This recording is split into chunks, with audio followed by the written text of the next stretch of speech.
Hi guys! So for today's video, magluluto tayo ng sisig. Yan, meat free. Diba? Okay, alright. So bubuk. Lagay tayo ng olive oil.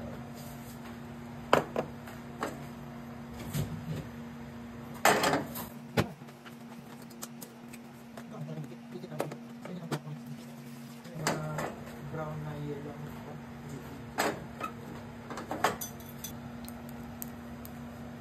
Lagay tayo ng bawang.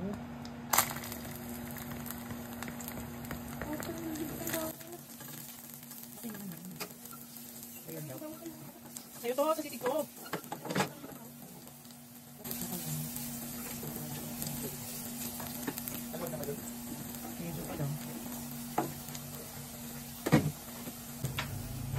Ayan, so guys, nakikita ninyo, naglagay ako ng bawang at sibuyas. Pero preference nyo naman kung gusto ninyong idiretso na yung sisig, okay lang. Pero sa akin kasi, gusto kong i-level up ang sarap. Charis, diba?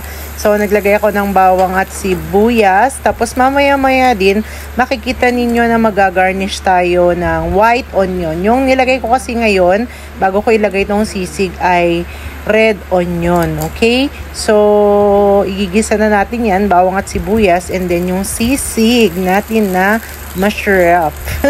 Kahit di ko natitikman, pero yung amoy niya kasi guys, kapag kakook ka, yung amoy pa lang, alam mo na masarap yung niluluto. O, diba? Tapos, guys, makikita ninyo mamaya, maglalagay ako ng green na sili dyan. Nakalimutan kong ihalo dyan na igisa. Pero anyway, it's not too late. Pwede naman yan para maluto ng gusto ang ating sili. Additional lang yan. Pwede pa yan, guys, kung gusto nyo lagyan ng talong. 'Di ba? Actually, masarap yan. Hindi ko lang na-ikat. May talong kami sa ref, pero hindi ko lang na-ikat. Ayan. So, makikita nyo lahat dyan yung process. Comment lang kayo sa comment section kung may mga tanong kayo, kaya mag-PM kayo sa akin. Guys, tandaan ninyo, ito po ay meat free. So, sisig na wala pong karne, sisig na wala pong pork or any meat na kahalo dyan.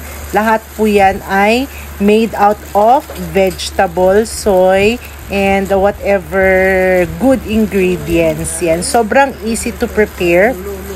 Actually, kung meron kang microwave, pwede mo lang siyang i-microwave and then go na, diba? Yan. So, pinapa-level up lang natin, ginigisa muna natin siya. Then, at the end part, makikita ninyo, nilagyan ko din siya ng itlog. Nakalimutan ko nga lagyan ng, kalamansi eh. Pero anyway, may second time pa naman para ito ay kainin. Pero kahit araw-arawin mo magkarne, guys, kung ito rin lang naman ang ikakarne mo. Itong mga benta namin, guys, Gina, kahit araw-araw karne, go ng go, unlimited yan, pwedeng pang sangyup or whatever. Sobrang sulit na ito talaga, i-try nyo, hindi kayo magsisisi. G, tara, manood na muna tayo ng ating cooking session.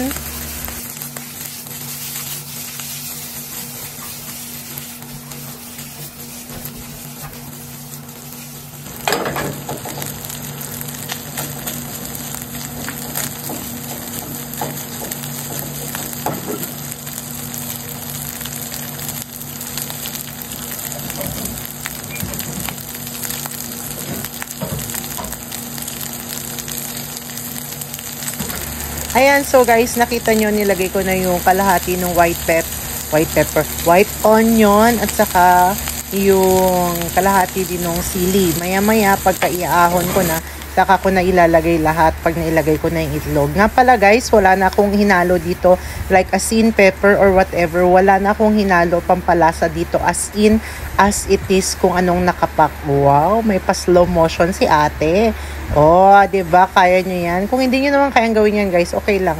Okay, mag-alala, pwede namang ihalo-halo lang yan. Niluluto ko lang ng mabuti para mas masarap. Kasi diba sa sisig, mas masarap yung lutong-luto. Oh, saan ka pa? Diba? Tapos guys, kahit ipatikim nyo to, kahit kaninong mga carnivores dyan, hindi nila malalasahan na hindi to meat. Kahit sa mga anak ninyo, guys, promise 100%. Kahit pa patunayan talaga ninyo. Kung iluluwa to ng anak ninyo, ewan ko na lang talaga. Ang sarap nito. Hindi nila mapagkakamalan na gulay ito. As in, pati texture, pati itsura. Tignan nyo yan. Closer look, 'di ba? Sobrang sarap. Ayan. So, about to be done na siya. Ayan. Wala kasi kami sizzling plate 'di ba? Bibili ako para dito sa next time. Para magandang presentation. Ayan. So, ayan na guys. Tapos, pakinggan natin yung mga critic natin kung anong masasabi nila sa sisig na meatless. So, meat-free. Sa kabila naman guys, nakita ninyo, nagluluto din ako doon. Ampalaya naman, yun ang aking sisig ampalaya. Yun ang aking pagkain. Kasi ito, syempre, may mga soy. Hindi pa rin pwede sa akin. Kaya dapat ako pa rin talaga mismo ang... Ay, basta yun na yun. Okay? So, ayan na. Nilalagay na natin siya sa paglalagyan. At maya-maya lang, matitikman na ng lahat. Okay!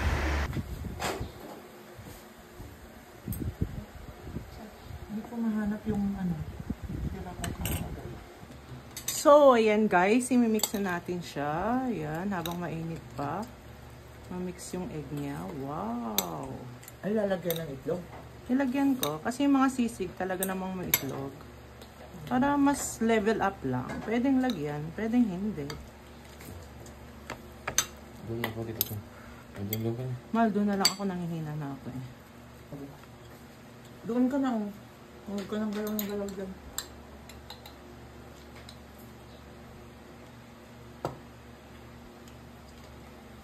Okay. Yan, first time po na naman ang sisig natin matitikman ng Sambayan ng Pilipino. Yan, di ba dami? Parang karot. Sarap lang ano. Bawang. Yummy! Maraming salamat. Ayan. Salamat. Blessing ito na namin po sa gawang plan. Sa akin ang pagkakasal. Salamat din Panginoon. Blessing. Amen. Kutsara mo man. Ako, nag-pray na kanina. Oh, ano? Yummy! Ano na? Oh.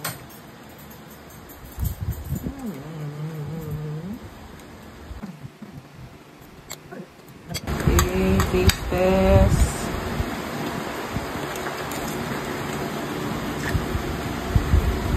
Oh, Okay, walang pagkakaiba sa sisig. sisig na meat. Disim na disim siya. Lahat ito ay tinatry muna namin para masabi na alam namin yung taste bago namin i-market sa inyo. So, bili na po kayo the best para sa mga bata. Pang ano ito, pang pamilya ito. So, yun, the best. First time na kumain ako ng sisig talaga. At matitikman ko na talaga itong sisig na walang karne, di ba? Oh, Yes. Sarap man. Talaga. Perfect. Perfect talaga. Sarap. Wow. Sisig na sisig talaga. Sarap nga. Walang pinakaiba. Ayan pa, kakaiba. Sarap. Meat-free sisig. Sinong magsasabing hindi yan karne? Yan. Sarap. Try nyo na guys. Hindi kayo magsisisi. Yun. Para sa parehas, walang pinagkaiba. Grabe. Sabi. Sarap. Sarap. Nasili pa, no? Yeah. Nasili? Nilagyan natin yan. Para mas maging mas high-end. Wow. Ito guys, oh, good for 3 to 4 people talaga siya. Kasi marami siyang serving. At ito ang aking pagkain. Good for sisig. For Sisig na ang palaya. Kain.